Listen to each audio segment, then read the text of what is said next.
+2 commerce with computer application വിദ്യാർത്ഥികൾക്ക്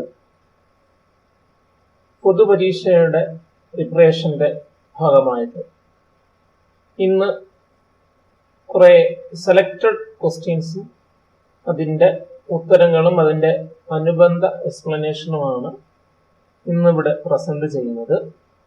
+2 commerce with computer application വിദ്യാർത്ഥികൾക്ക് പൊതുപരീക്ഷയ്ക്ക് മൊത്തത്തിൽ 11 ചാപ്റ്റേഴ്സാണ് പഠിക്കേണ്ടത്. അതിൽ ആ 11 ചാപ്റ്റേഴ്സിൽ നിന്നും വളരെ പരീക്ഷയ്ക്ക് നമുക്ക് പ്രതീക്ഷിക്കാവുന്നതും നമ്മൾ പൊതുപരീക്ഷയ്ക്ക് പലപ്പോഴും ചോദിച്ചതായിട്ടുള്ള ചോദ്യങ്ങളാണ് ഇന്ന് നമ്മളിവിടെ പ്രസന്റ് ചെയ്യുന്നത്. ഈ ഒരു പ്രസന്റേഷൻ മൊത്തം 10 ക്വസ്റ്റ്യൻസ് ആണ് നമ്മൾ ഡിസ്കസ് ചെയ്യുന്നത്. ഓരോ ചോദ്യങ്ങളും അവയുടെ ഉത്തരങ്ങളും അവയുടെ അനുബന്ധ എക്സ്പ്ലനേഷനും പരമാവധി ഈ ഒരു പ്രിപ്പറേഷനകത്ത് ഉൾപ്പെടുത്തിയിട്ടുണ്ട്. എങ്കിലും ഒരു സമയബന്ധിതമായി നമ്മളൊരു കാര്യം ചെയ്യുമ്പോൾ പലപ്പോഴും പല എക്സ്പ്ലനേഷൻ നമ്മൾ പരമാവധി ചുരുക്കാറുണ്ട്. ഓരോ ചോദ്യങ്ങളും അവയുടെ ഉത്തരങ്ങളും അവയുടെ അനുബന്ധ എക്സ്പ്ലനേഷനും വളരെ കാര്യമായി ശ്രദ്ധിച്ച് പഠിച്ചാൽ പല ചോദ്യങ്ങളും നമുക്ക് പൊതുപരീക്ഷയ്ക്ക് ലഭിക്കാൻ സാധ്യതയുണ്ട്. നമുക്കറിയാവുന്നതാണ് +2 കൊമേഴ്സ് വിത്ത് കമ്പ്യൂട്ടർ ആപ്ലിക്കേഷന് മൊത്തം 11 ചാപ്റ്റേഴ്സ് ഉണ്ട്. ആ 11 ചാപ്റ്റേഴ്സിനും പല ചാപ്റ്റേഴ്സിനും 5 മാർക്ക് വരെ പരമാവധിയാണ് നമുക്ക് നമ്മുടെ സിലബസ് പ്രകാരം അലോട്ട് ചെയ്തിരിക്കുന്നത്. ഒന്നാമത്തെ ചാപ്റ്റർ നമുക്കറിയാവുന്നതാണ്, നമ്മൾ +1 പഠിച്ച തന്നെ C++ന്റെ ഒരു കണ്ടിന്യൂഷൻ ആണ്.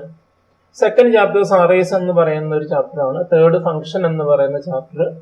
4 മുതൽ 6 വരെയുള്ള ചാപ്റ്റേഴ്സ് നമ്മൾ HTML സ്ക്രിപ്റ്റിംഗ് ലാംഗ്വേജ് പോലെയുള്ള ചാപ്റ്റേഴ്സ് ആണ്. നമ്മൾ 7ാമത്തെ ചാപ്റ്റർ വെബ് ഹോസ്റ്റിംഗ് പോലെയുള്ള കാര്യങ്ങൾ, 8 ഡേറ്റാബേസ്, 9 SQL അങ്ങനെയാണ് പോകുന്നത്.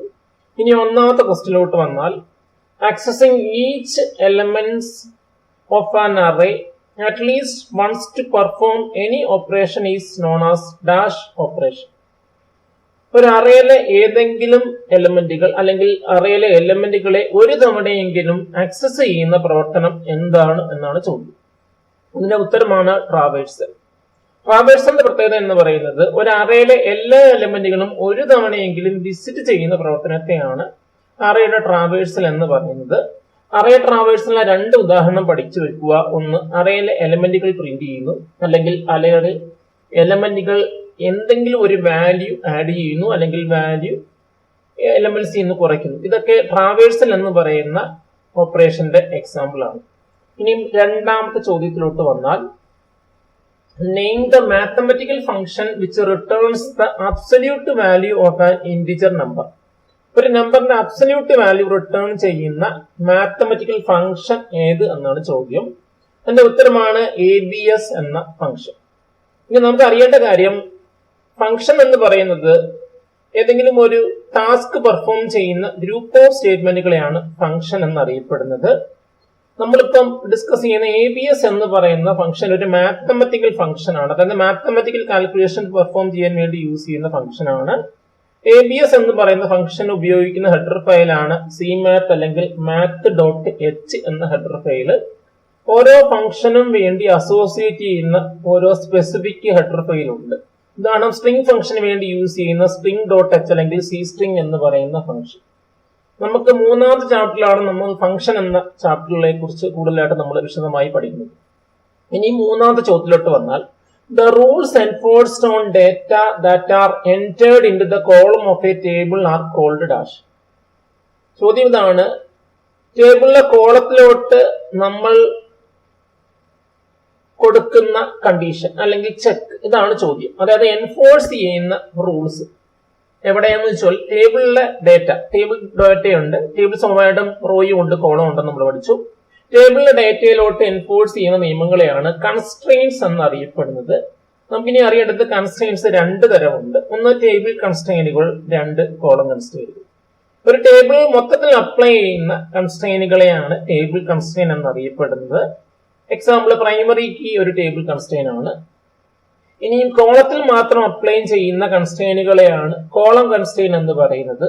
എക്സാമ്പിൾ, നമ്മൾ നോട്ടിനൽ പോലെയുള്ള കൺസ്ട്രെയിനുകൾ നമ്മൾ കോളം കൺസ്ട്രെയിൻ എന്ന വിഭാഗത്തിൽ ഉൾപ്പെടുത്തുന്നു. കൺസ്ട്രെയിനുകൾ പ്രധാനപ്പെട്ടും ഡേറ്റയുടെ ഇന്റഗ്രിറ്റി എൻഷുർ ചെയ്യാൻ വേണ്ടിയാണ് കൺസ്ട്രെയിനുകൾ യൂസ് ചെയ്യുന്നത്. കൺസ്ട്രെയിൻ എന്ന് പറയുന്നത് ഒരു ചെക്ക് അല്ലെങ്കിൽ കണ്ടീഷനെ നമുക്ക് കൺസ്ട്രെയിൻ എന്നറിയാം. ഇനിയും 4ാം ചോദ്യം, compare break and continue statements in C++. ഇപ്പൊ ലൂപ്പ് ടെർമിനേറ്റ് വേണ്ടി യൂസ് ചെയ്യുന്ന സ്റ്റേറ്റ്മെന്റ് ആണ് ബ്രേക്ക്. എന്നാൽ കണ്ടിന്യൂ എന്ന് പറയുന്നത് എക്സിക്യൂട്ട് ചെയ്യുമ്പോൾ അടുത്ത ഇറ്ററേഷനിലോട്ട് ജമ്പ് ചെയ്യുന്നു. അതാണ് ബ്രേക്കും കണ്ടിന്യൂവും തമ്മിലുള്ള ഒരു പൊതുവായ ഒരു വ്യത്യാസം. ബ്രേക്ക് കണ്ടിന്യൂ എന്ന് രണ്ടും നമ്മൾ ജമ്പ് സ്റ്റേറ്റ്മെന്റ്സ് എന്ന വിഭാഗത്തിൽ ഉൾപ്പെടുത്തുന്നു. ഒരു ലൂപ്പ് ടെർമിനേറ്റ് വേണ്ടി യൂസ് ചെയ്യുന്ന കീവേഡ് ആണ് ബ്രേക്ക്. എന്നാൽ കണ്ടിന്യൂ സ്റ്റേറ്റ്മെന്റ് എക്സിക്യൂട്ട് ചെയ്യുമ്പോൾ കണ്ടിന്യൂയുടെ താഴെയുള്ള സ്റ്റേറ്റ്മെന്റുകളെ എക്സിക്യൂട്ട് ചെയ്യുന്നില്ല, മറിച്ച് അടുത്ത ഇറ്ററേഷനിലോട്ട് ജമ്പ് ചെയ്യുന്നു. അതാണ് കണ്ടിന്യൂവിന്റെ ഏറ്റവും വലിയ പ്രത്യേകത. ഇനി അഞ്ചാമത്തെ ചോദ്യം, write a C++ statements to declare an array with size 25 to accept the name of a student. ഒരു സ്റ്റുഡന്റ് നെയിം അക്സെപ്റ്റ് ചെയ്യാൻ സാധിക്കുന്ന 25 സൈസുള്ള ഒരു അറേ ഡിക്ലെയർ ചെയ്യുക. നമുക്ക് അറിയേണ്ട കാര്യം ഇതാണ്. സ്റ്റുഡന്റിന്റെ പേരെന്ന് പറയുന്നത് സ്ട്രിംഗ് ആണ്. എല്ലാ സ്ട്രിംഗ് അറേയും ഒരു ക്യാരക്ടർ അറേ ആയിട്ടാണ് നമ്മൾ ഇംപ്ലിമെന്റ് ചെയ്യുന്നത്. അപ്പൊ ഉത്തരം എന്ന് പറയുന്നത് ക്യാർ നെയിം 25. അവിടെ അറിയേണ്ടത് 25 എന്ന് പറയുന്ന അറേയുടെ സൈസ് ആണ്. ആ ഒരു അറേയിൽ 25 ക്യാരക്ടേഴ്സ് വരെ പരമാവധി സ്റ്റോർ ചെയ്യാം. നമുക്കറിയാവുന്നതാണ്, അറേയിലെ ഓരോ എലമെന്റുകളെയും ആക്സസ് ചെയ്യാൻ വേണ്ടി ഒരു നമ്പർ യൂസ് ചെയ്യും. അതിനെ നമ്മൾ ഇൻഡെക്സ് അല്ലെങ്കിൽ സബ്സ്ക്രിപ്റ്റ് എന്ന് പറയുന്നു. ആദ്യത്തെ എലമെന്റ് സബ്സ്ക്രിപ്റ്റ് 0-ൽ ബിഗിൻ ചെയ്യുന്നു. അപ്പൊ 25 എന്ന് പറയുന്ന അറേയുടെ അവസാന സബ്സ്ക്രിപ്റ്റ് എന്ന് പറയുന്നത് 24 ആണ്. 0 to 24. ഇനി ആറാം ചോദ്യം, name the following tags to include a button in HTML, to partition the browser window. ഒരു ബട്ടൺ ഉൾപ്പെടുത്താൻ വേണ്ടി യൂസ് ചെയ്യുന്ന ടാഗ് ആണ് ഇൻപുട്ട് ടാഗ്.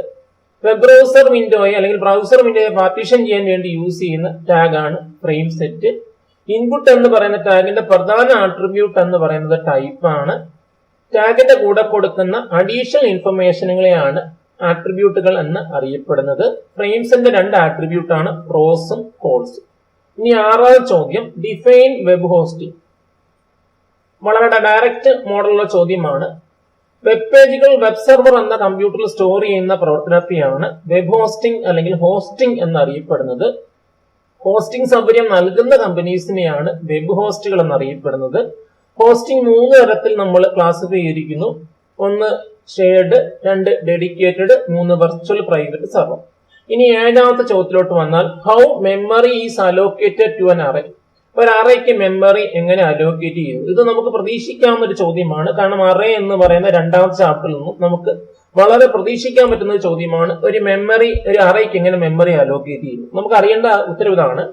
എല്ലാ അറേയിലും എലമെന്റുകൾ സ്റ്റോർ ചെയ്യുന്നത് കണ്ടിന്യൂസ് മെമ്മറി ലൊക്കേഷനിലാണ്. അതായത് തൊട്ടടുത്ത മെമ്മറി ലൊക്കേഷനാണ് എലമെന്റുകൾ സ്റ്റോർ ചെയ്യുന്നത്. ഒരു അറേയുടെ സൈസ് എന്ന് പറയുന്നത് അല്ലെങ്കിൽ ടോട്ടൽ ബൈറ്റ്സ് എന്ന് പറയുന്നത് 2 കാര്യത്തിൽ ഡിപ്പെൻഡ് ചെയ്യുന്നു. 1 അറേയുടെ സൈസ്, 2 ഡേറ്റ ടൈപ്പ്. നമുക്കറിയാവുന്ന ഇക്വേഷൻ ആണ് ടോട്ടൽ ബൈറ്റ്സ് എന്ന് പറയുന്നത് size of array into size of data type ആണ്. ഇനി എട്ടാം ചോദ്യം, initialise an array with values 20, 40, 10, 50, 100. B, initialise an array with string hello. അത് വളരെ ഡയറക്റ്റ് മോഡൽ ചോദ്യമാണ്. ഈ ഒരു ചോദ്യം നമുക്ക് വളരെ പ്രതീക്ഷിക്കാവുന്ന ചോദ്യമാണ്. അറേ ഇനിഷ്യലൈസ് ചെയ്യുന്ന വിധം നമ്മൾ പഠിച്ചു വെക്കുക. ഇനി 9ാം ചോദ്യം, find the error in the below statement justify. ക്യാർ ARR 8 is equal computer. അപ്പൊ നമുക്ക് അറിയേണ്ടത് കമ്പ്യൂട്ടർ എന്ന് പറയുന്ന സ്ട്രിംഗ് അറേയിൽ സ്റ്റോർ ചെയ്യുന്നു. നമുക്കറിയേണ്ടത് കമ്പ്യൂട്ടർ എന്ന് പറയുന്ന 8 ക്യാരക്ടർ ഉണ്ട്. എന്നാൽ 8 ക്യാരക്ടർ ഉള്ള സൈസ് ഉള്ള ഒരു സ്ട്രിംഗ് ഇവിടെ കമ്പ്യൂട്ടർ സ്റ്റോർ ചെയ്യാൻ സാധിക്കില്ല. കാരണം കമ്പ്യൂട്ടർ എന്ന് പറയുന്ന സ്ട്രിംഗിന്റെ ഏറ്റവും അവസാനം ഒരു നൾ ക്യാരക്ടർ ഉണ്ട്. എല്ലാ സ്ട്രിംഗുകളും നൾ ക്യാരക്ടറിൽ അവസാനിക്കുന്നു. അതുകൊണ്ട് സ്വാഭാവികമായും നൾ ക്യാരക്ടറിന്റെ സൈസ് കൂടി സ്പെസിഫൈ ചെയ്താൽ മാത്രമേ കമ്പ്യൂട്ടർ എന്ന് പറയുന്ന സ്ട്രിംഗ് 9 സൈസുള്ള അറേയിൽ മാത്രമേ സ്റ്റോർ ചെയ്യാൻ പറ്റൂ.